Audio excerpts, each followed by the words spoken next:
Terroristas fuertemente armados irrumpieron en las instalaciones de la embajada.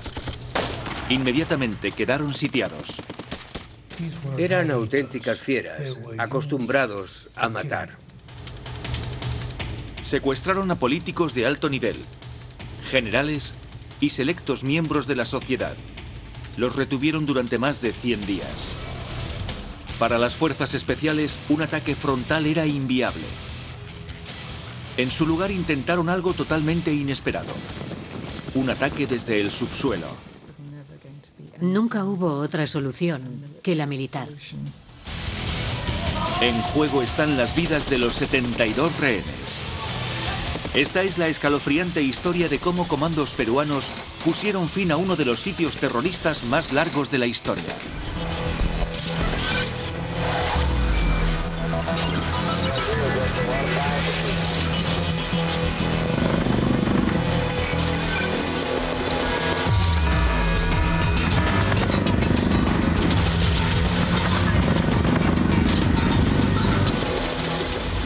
Operaciones secretas. El sitio de la Embajada de Japón.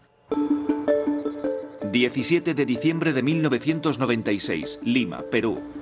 En el lujoso distrito diplomático de la capital de Perú, el lugar en el que hay que estar hoy es la residencia del embajador de Japón. 450 invitados riegan sus conversaciones con champán. Era una fiesta por todo lo alto. Todos los invitados eran prominentes personajes de Perú. Infinidad de invitados. Entre ellos diplomáticos, empresarios y miembros de la familia presidencial. Además de este hombre, el almirante Luis Gianpietri, una relevante personalidad de los servicios de inteligencia peruanos. Había muchos miembros del ejército y de la policía, con sus uniformes impecables y sus brillantes medallas. La periodista británica Sally Bowen también está allí. Los camareros pasaban entre los invitados con bandejas cargadas de vasos de whisky. El personaje más importante era Francisco Tudela. Entonces yo era ministro de Exteriores. Era una visita para presentar mis respetos en el día del cumpleaños del emperador, la fiesta nacional de Japón. El edificio era una fortaleza protegida con puertas y ventanas a prueba de explosiones. Una valla de 3,5 metros rodeaba el complejo, vigilada por un anillo de policías y vigilantes que protegían las entradas y las salidas. La seguridad era lo último que preocupaba a los invitados.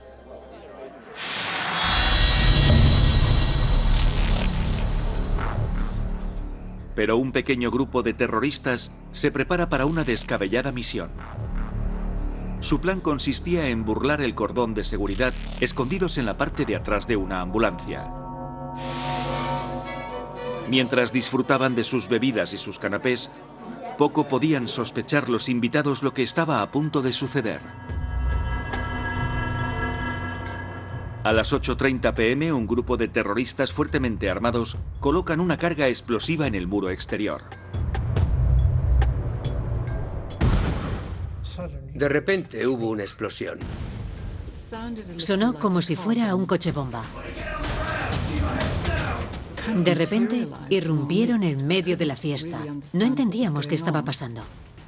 Estaban muy bien equipados. 4 de ellos con sus fusiles Uzi, pero también llevaban pistolas Browning y granadas de mano. Los terroristas abrieron fuego contra los guardias en el exterior del edificio. Los invitados corrieron a protegerse. Nos disparaban por todas partes. Había tiros tanto fuera de la residencia como dentro, por los terroristas que habían entrado. Por supuesto, mi objetivo era proteger a mi mujer. Y no voy a mentir, protegerme a mí mismo. Me tiré al suelo. El tiroteo se intensificó. Varias personas se metieron debajo de las mesas. Era aterrador.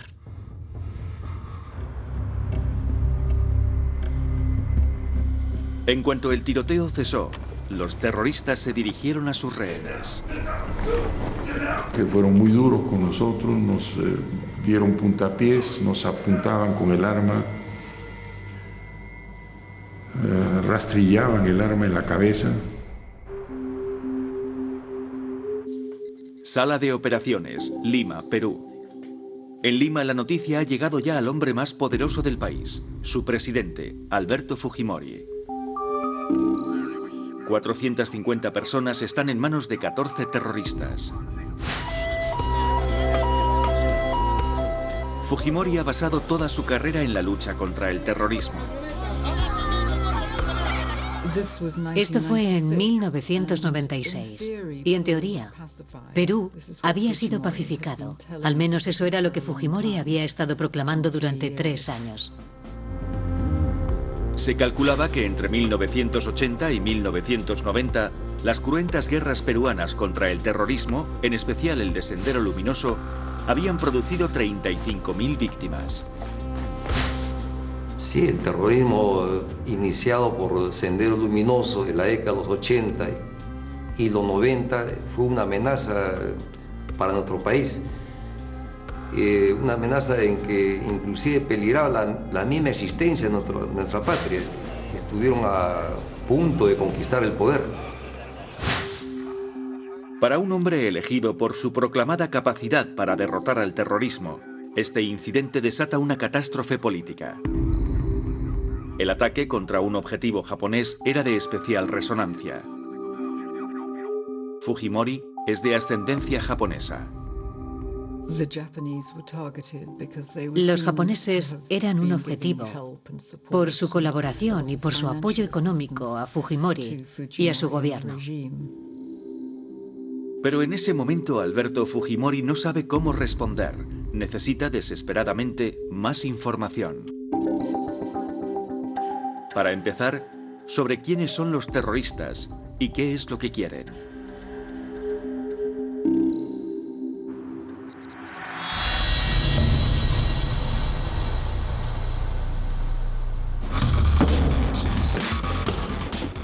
En la residencia del embajador japonés, los rehenes militares se arrancan sus insignias y medallas en un intento desesperado por ocultar su identidad.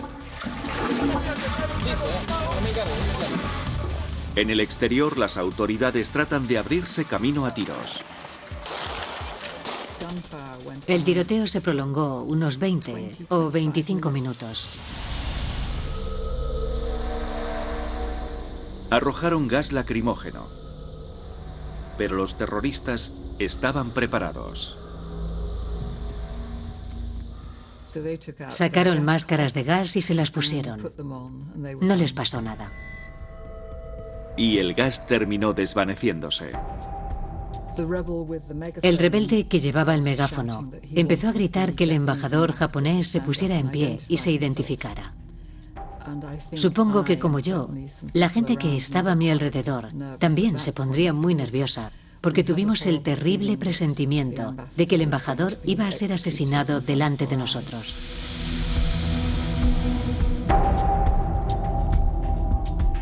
El embajador japonés Morihisa Aoki se vio obligado a tomar el megáfono y a pedir a la policía que se replegase. A eso le siguió una calma tensa. 21 a 15 horas, sala de operaciones. En la sala de operaciones de Alberto Fujimori, el presidente hace una primera valoración de la situación, para lo que requiere a su ayudante de confianza, Vladimiro Montesinos, jefe del Servicio de Inteligencia Nacional de Perú, OSIN. Montesinos, un experto abogado que defendió en los tribunales a Fujimori contra cargos de corrupción, era ahora su mano derecha, el solucionador del presidente. Lo de Vladimiro Montesinos era conocido por todo el mundo, pero realmente nunca lo vimos. Su influencia en el gobierno era extraordinaria. Era los ojos y los oídos de Fujimori. Montesinos reúne una unidad antiterrorista de élite, los comandos peruanos.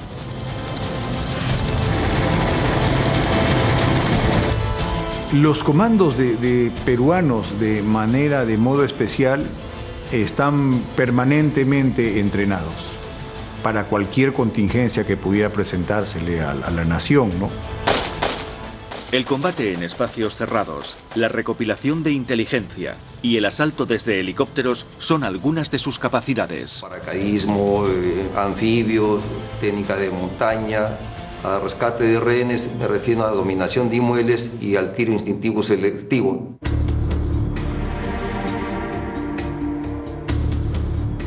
Los generales José Williams Zapata y Luis Alartrista Rodríguez no tardan en recibir la llamada de Montesinos. Yo estaba trabajando en la primera brigada de fuerzas especiales. Pasaron por televisión lo que ocurría en la residencia de la Embajada de Japón. El problema era considerable. Mi reacción fue ordenar a quienes tienen la responsabilidad que se preparen. Montesinos y los comandos empiezan a valorar las opciones. Descartamos la posibilidad del aire, ¿no? De los paracaídas, alas delta u otro tipo de aproximación, porque perdíamos sorpresa, perdíamos secreto, no era posible. Los generales Williams Zapata y Alartrista Rodríguez tenían que encontrar otra vía. Entretanto, en la residencia del embajador, los rebeldes colocan trampas en las entradas y por el perímetro de la casa. Convierten la residencia en una fortaleza. Y solo entonces revelan sus identidades. Uno de los rebeldes que estaba a mi lado cogió un megáfono y nos gritó que nos echáramos al suelo si no queríamos que nos volasen la cabeza. Somos el MRTA. El MRTA, Movimiento Revolucionario Túpac Amaru, es un grupo rebelde comunista de infame reputación en Perú. El MRTA estaba especializado en secuestros, eran muy violentos y habían matado ya a muchas personas. Secuestraban bastantes empresarios para extorsionarlos, sacarles dinero y también entraron al asesinato selectivo.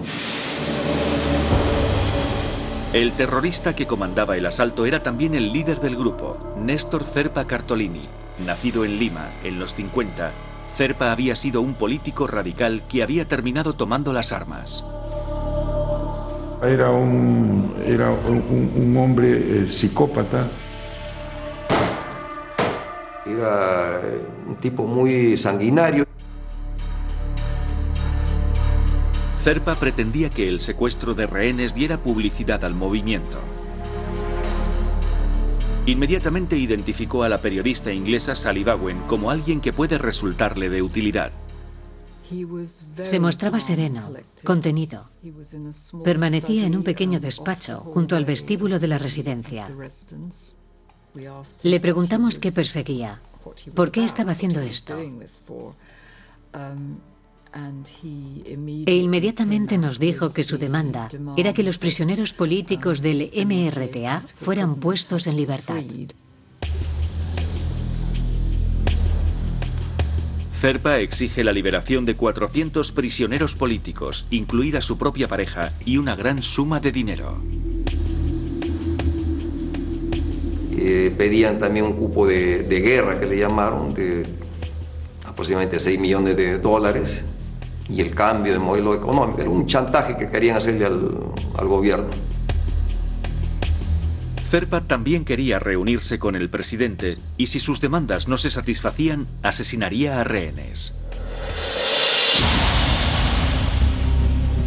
La primera persona que tenía en la mira era el ministro de Exteriores, Francisco Tudela. El líder me dijo que me matarían al día siguiente, a las 12 del mediodía. A Tudela le quedaban 14 horas de vida. Le dije a mi mujer que era hombre muerto. Ella me dijo que no dijera tonterías, pero yo le abrí los ojos. Todas las posibilidades estaban en mi contra. Yo era un objetivo principal para los terroristas.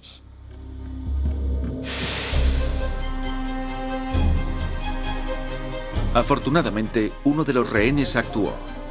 Michel Minin era negociador para la Cruz Roja con experiencia en varias zonas de guerra. Supongo que pensaría que el embajador necesitaba ayuda. Fue un gran alivio que Michel Minin interviniera. Minin no tarda en convencer a los captores para que liberen a algunos rehenes. Creo que hizo una labor magnífica. Michel explicó claramente a Zerpa, el jefe de los terroristas, el enorme beneficio para su causa que tendría que se atuviera a las convenciones de guerra.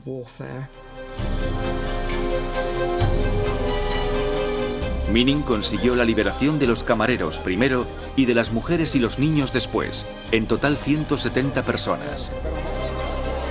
Entre ellas la esposa del ministro de Exteriores, Francisco Tudela. No quería abandonarme. Le dije que tenía que irse, que pensara en nuestros niños. Por entonces nuestros hijos eran pequeños. Al final se fue a regañadientes. Fue un momento muy emotivo y muy difícil.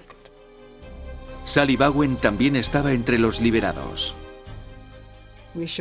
Nos estrechamos las manos. Me dijo buenas noches y salimos.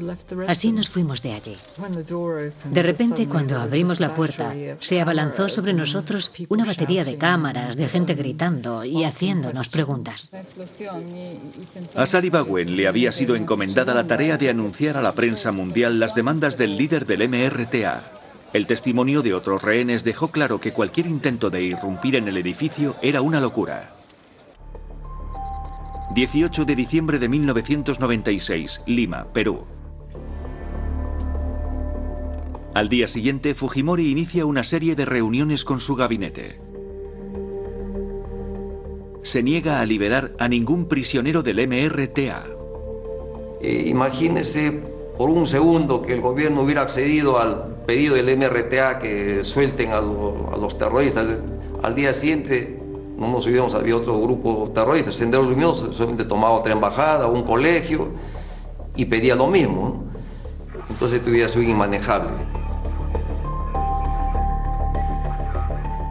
Fujimori lo deja claro. No va a negociar con una pistola en la cabeza. 11:58 horas, residencia del embajador.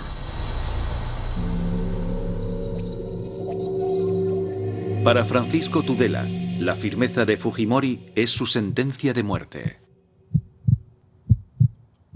Su ejecución está prevista para mediodía. Su vida pende de un hilo.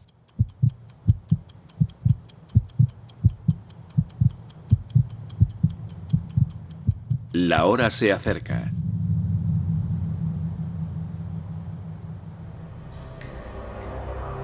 Zerpa no hace nada. Pero advierte a Tudela de que está viviendo un tiempo prestado. Me dijo que como ministro de Exteriores admiraba mi trabajo y que sentía tener que matarme. 18 de diciembre de 1996, residencia del embajador. De hecho, unas cuantas horas más tarde, Zerpa liberó a 4 rehenes más, todos ellos diplomáticos.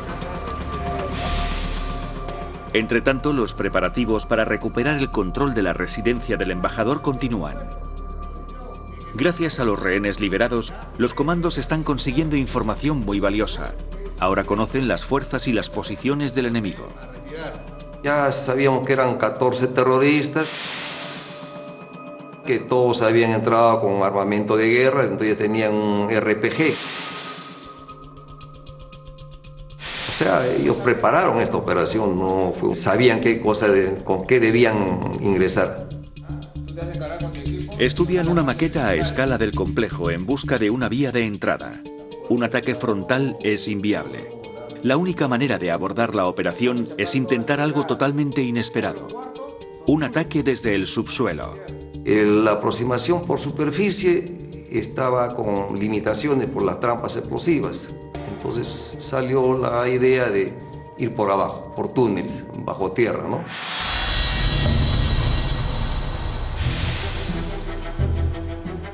Así se concibe la operación Chavín de Huántar.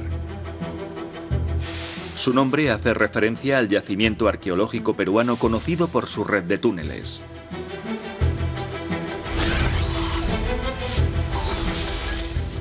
El plan consiste en excavar bajo el complejo a 3 metros de profundidad. Nunca se había intentado nada parecido. El túnel principal tendría 20 metros de longitud y de él saldrían otros hacia afuera. Llevaría al menos un mes de excavaciones por los edificios cercanos hasta llegar al objetivo. No podían utilizar maquinaria pesada, ya que eso podría poner en alerta a los terroristas. Las herramientas más potentes serían taladradoras eléctricas.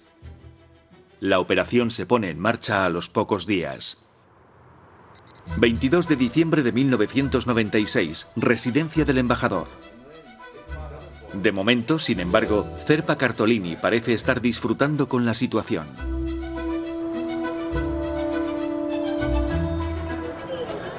A finales de diciembre, como gesto de buena voluntad, coincidiendo con las Navidades, libera a más personas, en total 225, con la esperanza de copar los titulares. Durante mucho tiempo, la sensación fue que en la guerrilla estaban ganando la batalla de la propaganda. Parecían mostrarse abiertos y dispuestos al diálogo con el gobierno peruano. Mientras que por parte del gobierno peruano el silencio era absoluto. Mientras las autoridades mantenían sus cartas ocultas, los terroristas disfrutaban de su recién adquirida fama. Todos tenían un afinado sentido de la publicidad. Sabían que los fotógrafos y los cámaras necesitaban imágenes. El MRTA colgaba pancartas de las ventanas periódicamente, todo como parte de la guerra de propaganda. Tras 15 días de asedio, el día de Año Nuevo de 1997, el MRTA atestó un inteligente golpe de propaganda. Se produjo un acontecimiento muy llamativo. Algunos de los fotógrafos y cámaras recibieron permiso para entrar en las instalaciones y grabar imágenes del exterior de la residencia. La puerta de entrada se abrió y Zerpa invitó a todo el mundo a entrar. Así que los reporteros entraron y pudieron hacer fotos a los miembros de la guerrilla. Yo hablé con la prensa extranjera cuando entraron en la embajada el día de Año Nuevo. La idea de Zerpa era transmitir la sensación de que luchaban limpio, de que la guerrilla respetaba la Convención de Ginebra.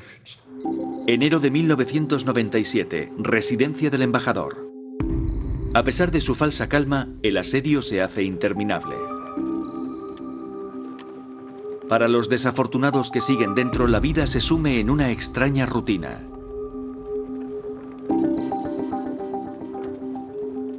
El aburrimiento es el principal enemigo.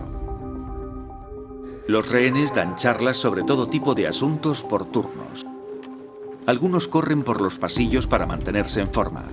Otros se encargan de tareas domésticas como la limpieza.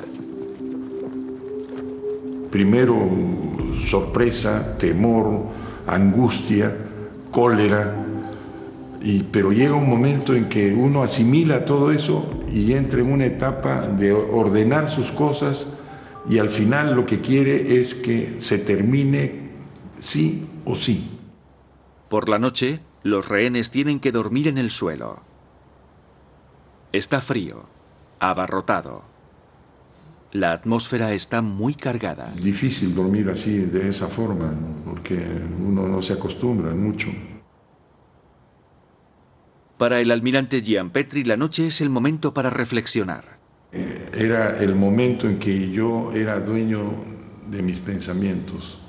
Había silencio, podía reconstruir lo que había pasado en el día.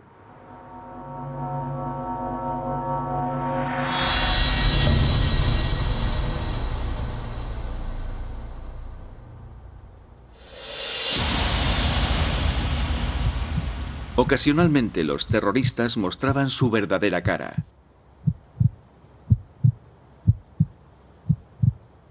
Francisco Tudela lo experimentó en sus propias carnes. Se me ponía un terrorista a cada lado. Me apuntaban con las armas a la cabeza y apretaban el gatillo. Entonces oí el clic, la cámara vacía. La sensación la recuerdo como una mezcla de miedo y alivio. Finales de enero de 1997. Después de 4 semanas de asedio, aún quedan 72 rehenes en el interior. Pero con ninguna de las demandas de Zerpa satisfechas, el sitio se estanca en un punto muerto. Al líder de los terroristas le inquieta la falta de progresos. La presión empieza a hacer mella en él.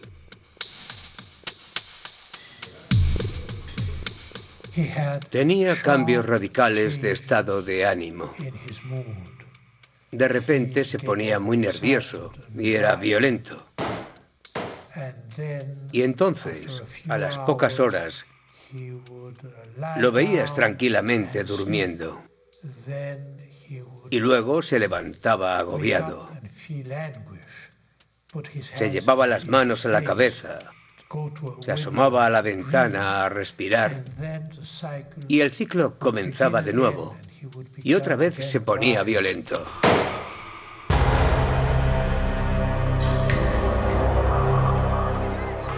Para el presidente Fujimori también es un momento muy difícil. Extrañamente, él tampoco parece estar consiguiendo grandes progresos.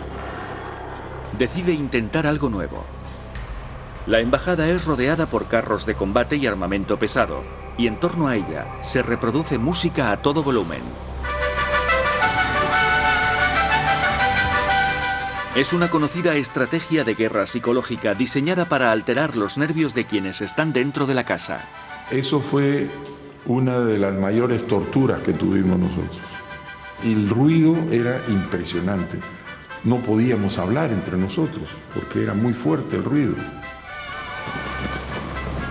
Pero todo tenía una razón: ocultar el ruido de las excavaciones. Se colocó música en volumen alto con la finalidad de que los terroristas estuvieran distraídos en ello. Se estuvo cerca de la residencia, se simuló ruido, se puso música para que no escucharan el trabajo que se realizaba bajo tierra. Febrero de 1997. Para mayor distracción, Fujimori finge estar iniciando una vía diplomática. Fujimori parecía afanarse en consultas para conseguir asilo para los terroristas. Su equipo de negociadores hablaba a diario con los secuestradores. Indudablemente ninguno de nosotros quería una operación militar. Nosotros pretendíamos una solución que nos permitiera salir vivos. Fujimori viaja a Londres para ver si allí dan asilo al MRTA. Toda la situación era muy confusa. Parecía haber actividad a muchos niveles distintos. Febrero de 1997.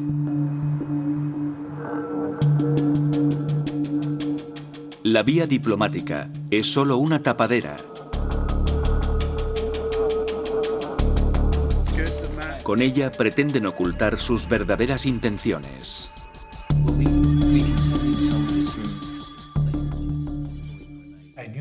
Conocía a mi gobierno y conocía al presidente Fujimori. No fue una decisión unilateral, fue la decisión de un país que había sufrido más de una década de horribles atentados terroristas. Mientras tanto, bajo tierra, los mineros van acercándose al objetivo. Es solo una cuestión de tiempo. Abril de 1997, residencia del embajador. En abril, después de casi 4 meses de sitio, Zerpa cede en sus exigencias a fin de salir del punto muerto. Reduce el número de prisioneros del MRTA para los que pide excarcelación de 400 a 20. Para entonces el verano está a la vuelta de la esquina. La temperatura en el exterior alcanza los 26 grados. Para los secuestradores y sus rehenes en el interior, el tiempo de asedio empieza a pasar factura. Las autoridades peruanas han cortado los suministros de agua y electricidad. Las condiciones empiezan a ser infrahumanas. Insoportable.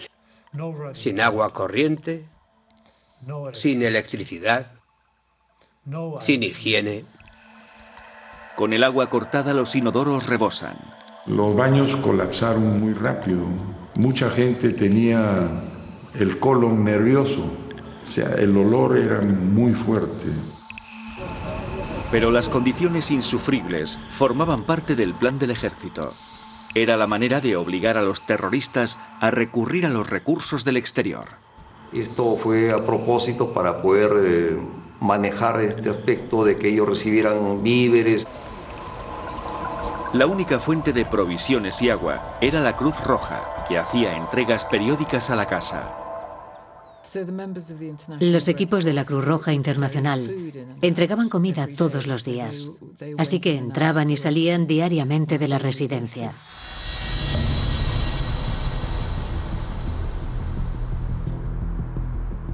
Lo que nadie, ni siquiera la Cruz Roja, sabía era que los paquetes de ayuda contenían algo más.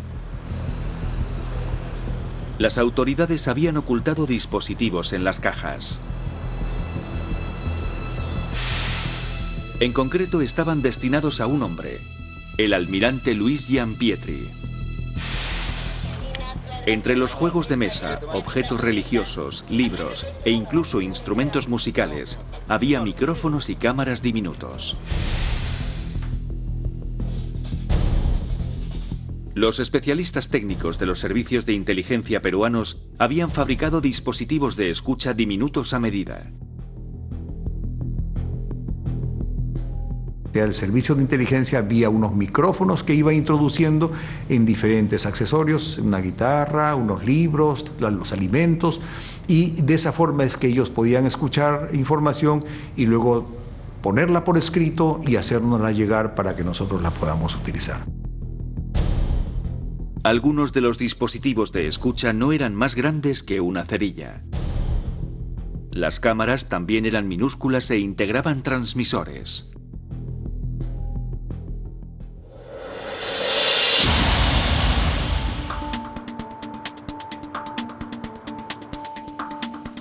A lo largo de las semanas que duró el asedio se introdujo la asombrosa cantidad de 800 micrófonos. A hurtadillas, el almirante Luis Giampietri los colocó estratégicamente con la ayuda de otros rehenes. Los micrófonos no solo eran para escuchar, también le permitían comunicarse con los comandos. El hablar por los micrófonos no fue una cosa fácil, fue muy complicada. El mantener el secretismo con el resto de los compañeros también fue muy complicado. Y tenía que hacerlo porque yo no sabía si alguno de ellos no estaba de acuerdo con lo que yo estaba haciendo. Para ocultar su misión, le fue enviada una Biblia con un micrófono escondido. Él leía páginas en alto. El MRTA pronto dejó de prestarle atención, achacándolo a desvaríos de un hombre desquiciado. Pero con cada oración, Giampietri dejaba caer datos esenciales de inteligencia. Sabíamos que él era FOE de nuestra Marina, conocía, vamos a decir, el mismo idioma, por decir un término, de los comandos, y era el más indicado para que sea nuestro contacto dentro de los rehenes.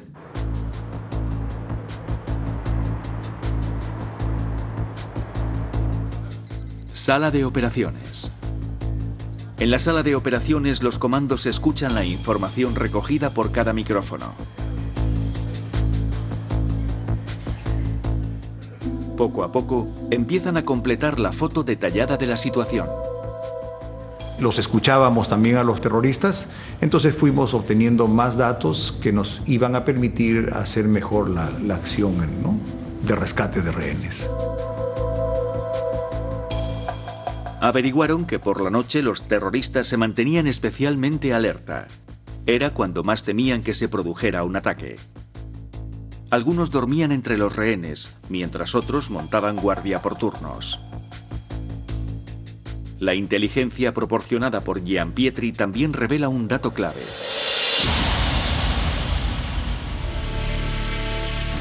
Cada tarde, 4 miembros del grupo juegan al fútbol.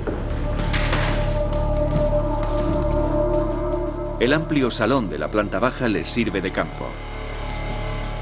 El partido, además, es presenciado por buena parte de los terroristas. Es el momento en el que están más distraídos y son más vulnerables.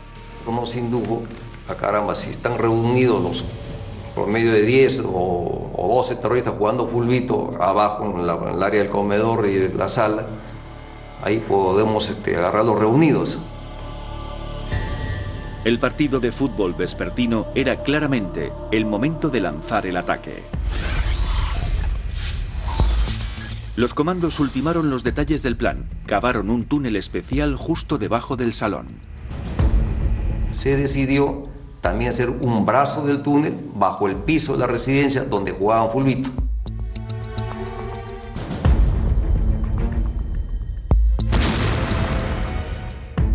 Ahí surgió la idea de colocar las cargas explosivas debajo de la sala y el comedor con la finalidad de dejar fuera de acción a la mayor cantidad de terroristas y de este modo ellos tengan menos posibilidades de matar a los rehenes. Incluso aunque las bombas bajo el salón no mataran a muchos terroristas, al menos sí conseguirían otra cosa. Como un objetivo secundario, evidentemente una explosión de esa naturaleza bajo una casa crea tal confusión que ellos iban a quedar desarticulados o sin la capacidad de reacción. Mediados de abril de 1997. La hora cero se acerca y los comandos ultiman el plan. Hubo 2 patrullas de asalto, una para el primer piso, la patrulla Alfa, la patrulla Delta para el segundo piso. En el grupo que llevaría a cabo la incursión se encontraba Miguel Vélez Moros Rojas. Yo fui integrante del grupo Delta. Mi jefe de equipo, comando Renan. Yo fui el quinto hombre de ese equipo. 150 soldados ensayan una y otra vez sus movimientos en una réplica del complejo a tamaño real.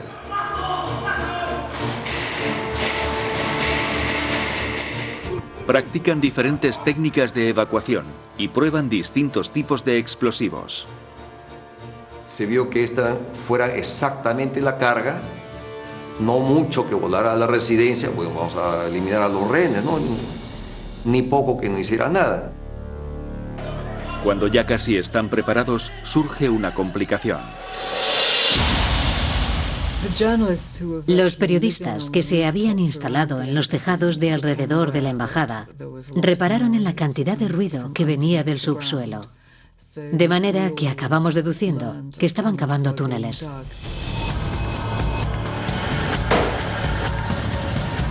Zerpa monta en cólera y amenaza a los rehenes. Los reúne en la parte de arriba para poder matarlos más fácilmente, en caso de una incursión por sorpresa. Pone fin de manera terminante a las negociaciones. Pero no se da cuenta de que con ello está precisamente entrando en el juego de Fujimori.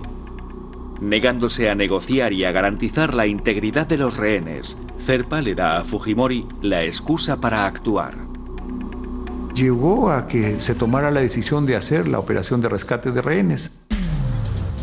22 de abril de 1997. Los comandos están por fin preparados, los túneles excavados. A finales de abril, 126 días después de que comenzara el sitio, los comandos reciben luz verde. Fue en torno a las 3 de una calurosa tarde de verano en Lima. Gianpietri recibe un mensaje para que se asegure de que todos los rehenes vistan ropas claras. Así se diferenciarán de los terroristas vestidos con su uniforme de combate oscuro. Gianpietri conmina a los rehenes a tumbarse en el suelo y mantener las cabezas agachadas. Francisco Tudela es uno de los pocos que sabe lo que está a punto de ocurrir. Yo era una de las 5 personas que conocía la existencia de comunicación entre el almirante Gianpietri y el ejército. Así que sabía que el ataque era inminente. Cuando los rebeldes comenzaron su habitual partido de fútbol esa tarde, el almirante Gianpietri abrió su Biblia como si rezara, y en susurros avisó a los comandos de que los guardias estaban distraídos. Además, transmitió la confirmación de que todos los rehenes llevaban ropa clara.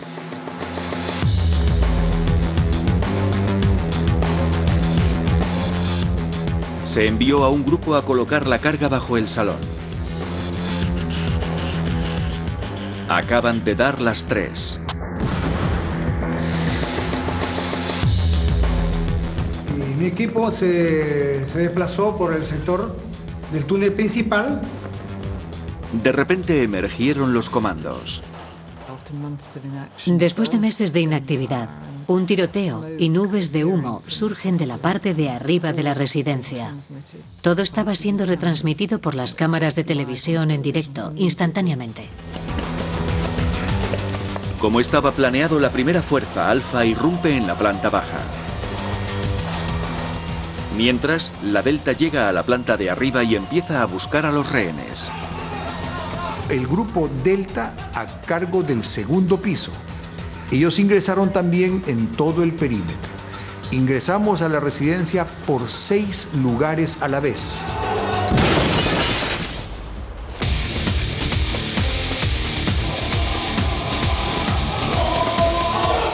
Una segunda incursión lanza el ataque desde la parte delantera del edificio, mientras el resto sube por la pared con escaleras.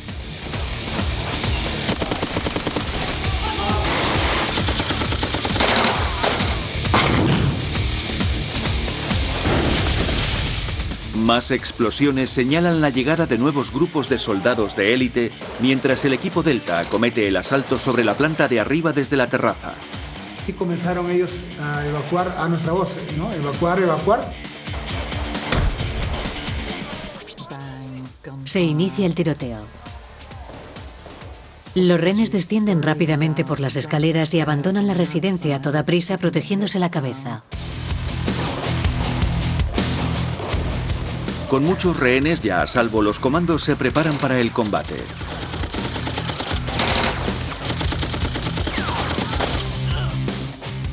Durante los siguientes 15 minutos, eliminan a los terroristas.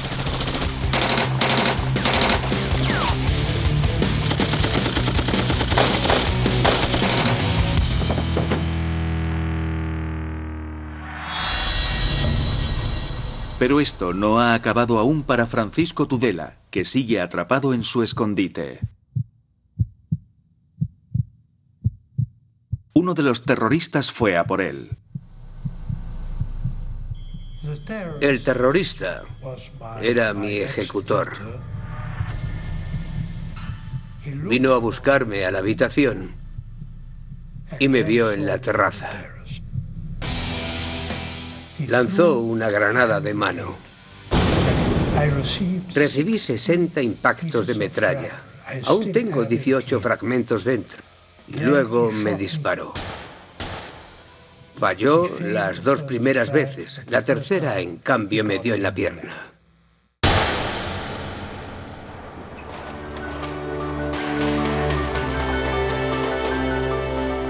A pesar de las heridas, Tudela logra escapar. Recuerdo que vimos a alguien trasladado en camilla. Inmediatamente supimos que era Francisco Tudela, que había sido disparado.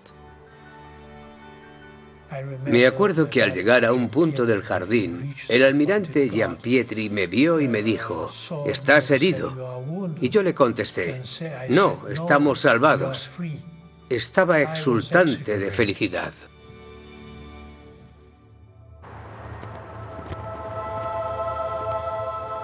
El humo al disiparse descubre a 14 terroristas muertos, Zerpa entre ellos. Un único rehén no sobrevivió. Resultó herido y murió de un ataque al corazón. 2 comandos murieron. La operación de rescate duró 32 minutos, de principio a fin.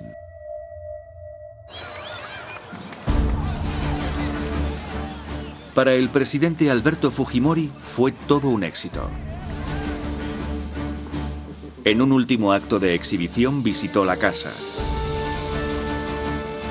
Supervisó la retirada de las banderas del MRTA y felicitó a los comandos. Vimos a Fujimori en uno de sus mejores momentos, después de haber corrido un gran riesgo y haberlo superado con éxito. El ataque es considerado una gran victoria. No obstante, si Fujimori y Montesinos creían que eso los iba a convertir en invencibles políticamente, estaban equivocados. Ambos se encuentran actualmente en prisión por penas de corrupción. Aquella incursión sigue siendo motivo de orgullo para aquellos que la protagonizaron. Todo comando aspira a estar en este tipo de eventos. Para mí es un orgullo personal. Yo siempre pienso de que lo hicimos por el Perú, y creo que yo me voy a enorgullecer siempre de haber comandado ese grupo de hombres. Todos los peruanos nos sentimos orgullosos de esta operación, que ha sido un éxito y es calificada como la operación de rescates más exitosa del mundo. El ataque envía un mensaje. Perú no va a tolerar el terrorismo. No se debe negociar con los terroristas. No se debe acceder a sus pedidos. El éxito de la operación Chavín de Huántar significó prácticamente la derrota del movimiento revolucionario Túpac Amaru. Hoy, el terrorismo ha desaparecido prácticamente de Perú y el país disfruta de los beneficios que en buena parte se deben al trabajo de los comandos.